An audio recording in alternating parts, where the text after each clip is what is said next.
रब्बी इश्रह ली सदरी व यस्सिर ली अमरी वहलुल उक़दतम मिन लिसानी यफ़क़हू क़ौली। आज का मेरा मौजू जो है वो है अपनी बहनों के सामने और अपनी बेटियों बहू को बताने का एक ख़ास मकसद है, जिसके ऊपर गौर करेंगी तो इंशाअल्लाह आपके घरों में एक पुरसुकून फ़िज़ा पैदा हो जाएगी। वो मौजू मेरा सास और बहू के मुतालिक है, जो कि मेन रिश्ते घर के अंदर चलते हैं। बहू के ऊपर बड़ी उम्मीदें होती हैं, सास को, ससुर को, हमद को। अल्लाह ताला हमारे घर को एक जन्नत बना देगा। मेरी ये दुआ है कि अल्लाह ताला जो भी अपने बेटे की शादी किसी बेटी के साथ करे तो रहमतों का कदम लेके आए। और घर के अंदर अगर कोई पहले कमी पेशी है तो वो भी अल्लाह ताला जो है अपनी रहमत के सदके पूरी कर दे और उस बेटी का आना बाइसे बरकत बना दे।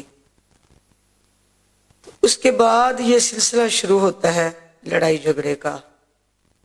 बेटी बहू जो होती है वो एक ऐसे माहौल में आती है कि जो माहौल उसको पहले मुयस्सर नहीं होता, तो माहौल को समझते समझते भी उसको टाइम लगता है। एक खानदान में अगर 10 अफराद हों तो उनमें एक बहू आए तो उसको 10 जैसा बनने के लिए भी तो एक वक्त चाहिए कि मैं सबके मेयार के ऊपर पूरा उतर सकूं।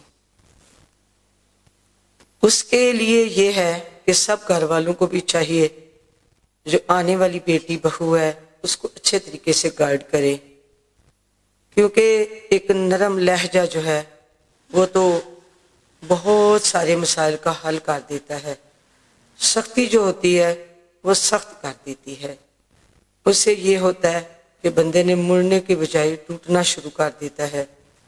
और औरत तो फिर जैसे भी अल्लाह ताला ने उसकी तख्लीक की तो वो एक टेढ़ी पसली की तरह टूटने पे मजबूर हो जाती है और फिर घर के हालात बिगड़ना शुरू हो जाते हैं। तो बहू और सास का रिश्ता जो है अगर ये समझा जाए कि मैंने अपने वालिदैन को छोड़ा है तो आगे भी मैं एक वालिदैन के पास आई हूँ तो मैं इनका एहतराम जो है दिलो जान से करूँ, तो अपने हामद के लिए भी हर दिल अजीज हो जाएगी और खानदान वालों के लिए इज्जत का बायस होगी।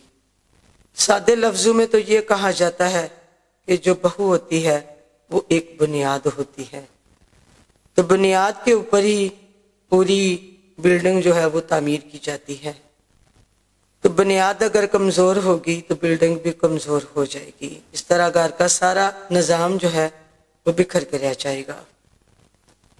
अल्लाह ताला हमें दीन की समझ दे। दीन की दूरी की वजह से भी घर के हालात जो हैं वो बिगड़ना शुरू हो जाते हैं।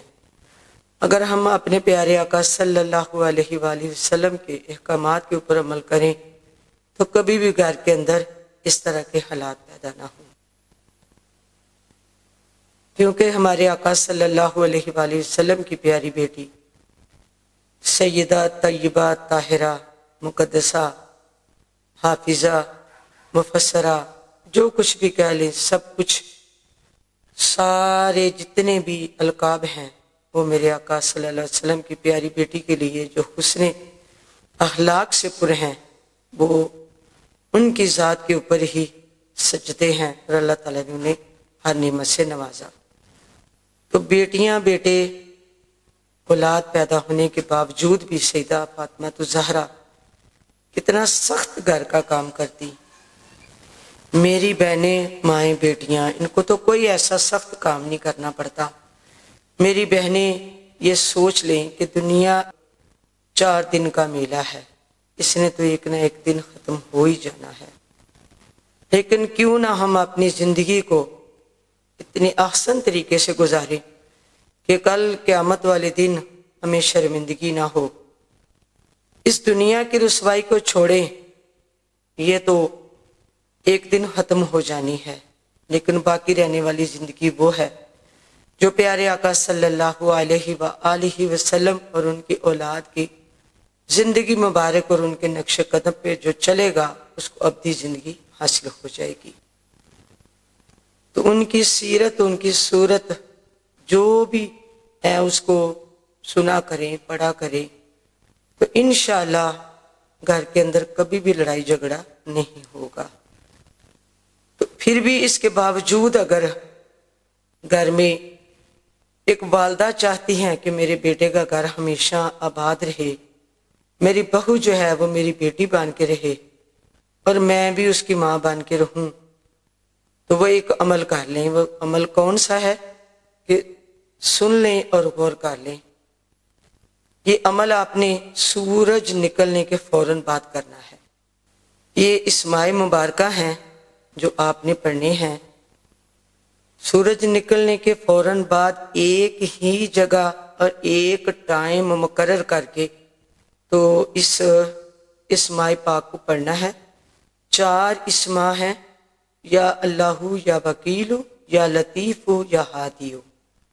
جب آپ نے چاروں پڑھ لینے ہیں تو ایک دانہ تسبیح کا آپ کا شمار ہوگا۔ تو اسی تعداد سے آپ نے یعنی پڑھتے جانا ہے 281 مرتبہ، یعنی 2 تسبیحیں 100 والی 81 پر دانے پڑھ لیں۔